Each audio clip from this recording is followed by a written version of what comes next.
Cancel culture is now so toxic that a new survey shows almost half our young Australians are now too scared to say what they really think, to be true to themselves.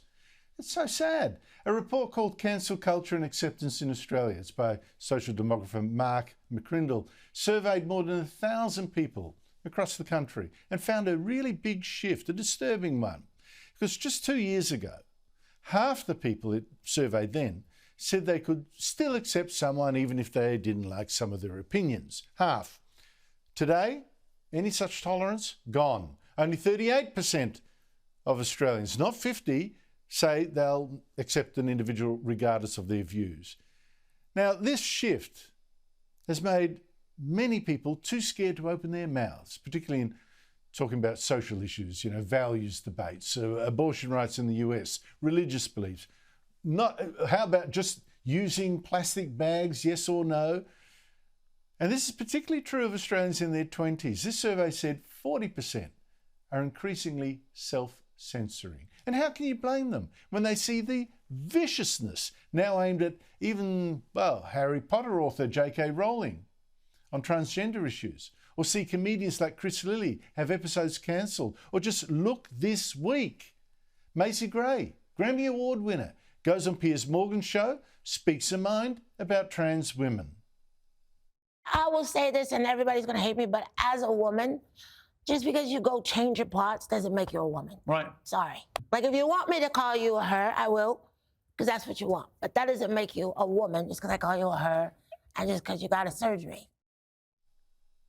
Just 72 hours later, even Gray, a celebrity, had to cave in to the abuse and the threats and the cancelling and say, oh, I was wrong. Being a woman is a vibe, and it's something I'm very proud of. And it's very precious to me. And I think that if you, in your heart, feel that that's what you are, then that's what you are, regardless of what anybody says or thinks. You know what I'm saying? Okay. I've learned a lot, absolutely. Right. And I'm glad I did, because now I know.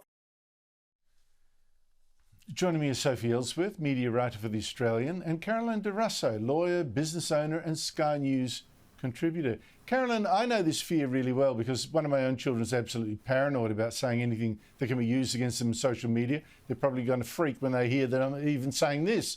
But how can you blame them when they now see even Macy Gray being brought down and made to grovel within, 3 days?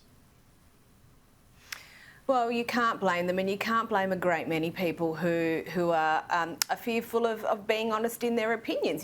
We've seen people in Hollywood lose work over it. We've seen people more broadly in the commercial world lose jobs or lose clients and all that sort of thing. TV stations lose advertisers. It has become really fraught, to be honest, about who you are. There are some people who can and who are almost above cancel culture. Someone like Dave Chappelle, he just doesn't care. But for most people, they don't have that luxury. And so you do see that self-censoring coming in. And that there's a real worry, Andrew, particularly when you see, particularly over the last couple of years where people have been isolated and people need that socialisation that you get from being with other people. If you're not happy, if you're not okay to be honest with yourself, well, then that's where you start isolating yourself more. The potential, obviously, for things like mental health issues, a whole raft of social issues come with self-censoring and pulling back and not being the person you are. So we actually have to be really careful because this can have broader consequences.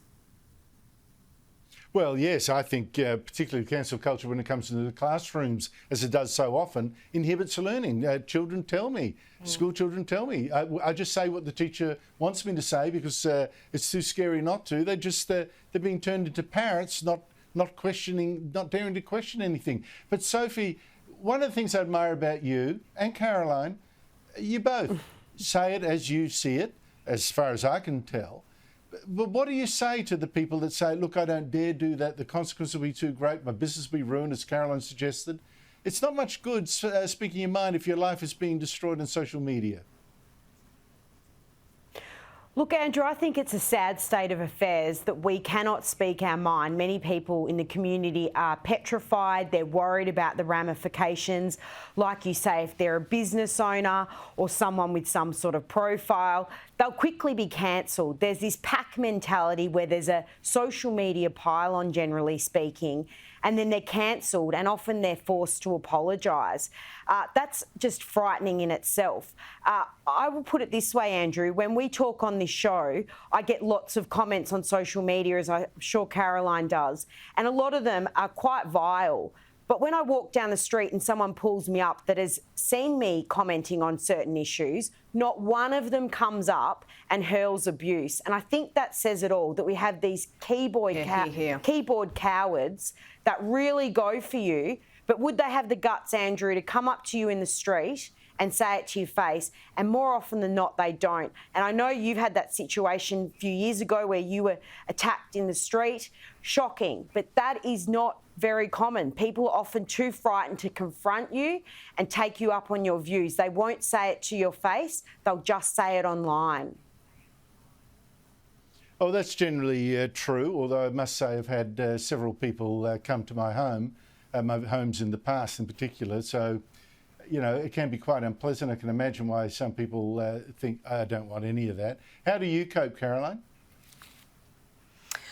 I just don't let it get to me. I've just learned I've got to hide like a rhino, Andrew, and I just let it go over. There are people in this world whose opinions matter to me, and other than that, people's opinion, if your opinion doesn't matter, I'm not going to take it personally. So if you want to make an ass of yourself on social media by not wanting to engage in the subject matter and to just be vile, and look, like Sophie, I cop abuse online every day of the week. I just let it go over.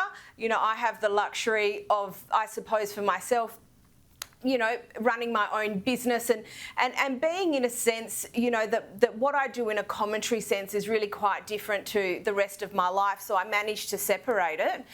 Although one day I did have someone call the office to tell my boss that I was a racist, which he thought was hilarious. Because he has pretty much all ethnic women working for him, so he just thought that was great. He really enjoyed it. I was slightly embarrassed. But it's very lucky that I have a good relationship with my boss where he doesn't take that on board, because he's obviously known me for 15 years and knows better. I just, like I said, Andrew, I just let it go over.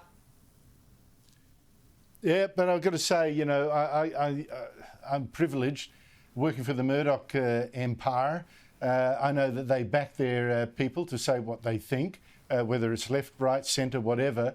I'm pretty sure that I would not be allowed to survive on the ABC. Let me tell you that.